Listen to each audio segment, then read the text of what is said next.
कुछ कहानियाँ जीवन को नया रास्ता दिखा जाती हैं, कुछ ऐसी स्टोरीज़ कहानियाँ जो जीवन को एक नया नया उम्मीद का उजाला दे जाती हैं। जी हाँ, और वो कहानियाँ यदि धार्मिक हो, धर्म से रिलेटेड हो, धर्म से संबंधित हो, तो और भी सोने पे सुहागा हो जाता है। जी हाँ, ऐसे ही कुछ मोटिवेशनल स्टोरीज़ इस चैनल पे आपको समय समय पर सुनने को मिलेगी।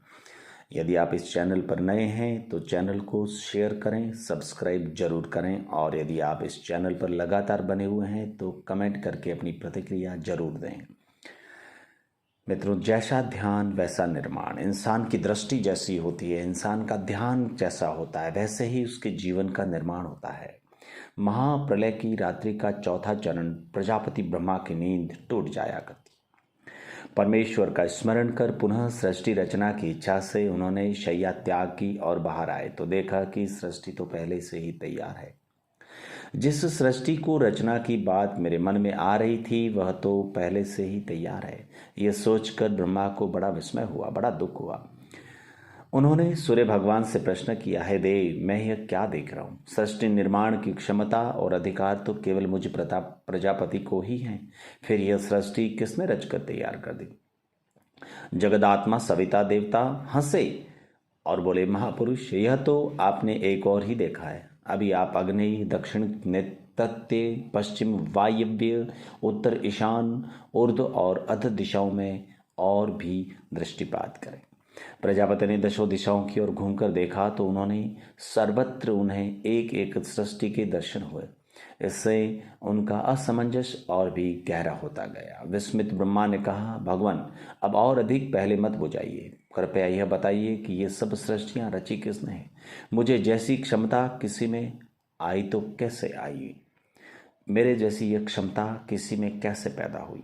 सूर्य भगवान ने बताया, प्रजापति, आपकी सूर्य रचित सृष्टि में इंदु नामक एक ब्राह्मण के बहुत समय पहले तक कोई संतान नहीं थी। तब उसने भगवान शिव की पूजा की थी। शिव ने प्रसन्न होकर उन्हें 10 पुत्रों का वरदान दिया। समय पाकर इंदु के 10 पुत्र उत्पन्न हुए। उनकी शिक्षा दीक्षा संपन्न हुई थी कि एक दिन ब्राह्मण इंदु की मृत्यु हो गई।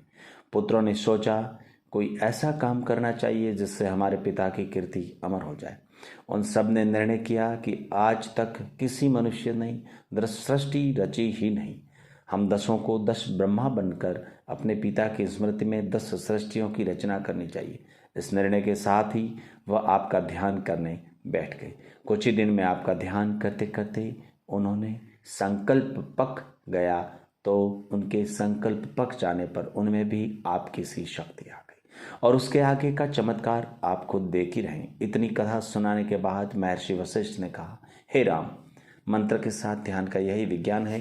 मनुष्य जिसका भी ध्यान दृढ़ता से करता है उसे वैसी ही शक्ति मिल जाती है और वह वैसा ही बन जाता है। जी हाँ दोस्तों, कहानी को आपने अभी तक सुना है तो 10 सेकंड और सुन लीजिए। आप जैसा सोचेंगे वैसा बनेंगे, आप जैसा ध्यान लगाएंगे आप वैसा बन जाएंगे। इसलिए हमारा ध्यान हमेशा सकारात्मक और पॉजिटिव होना चाहिए।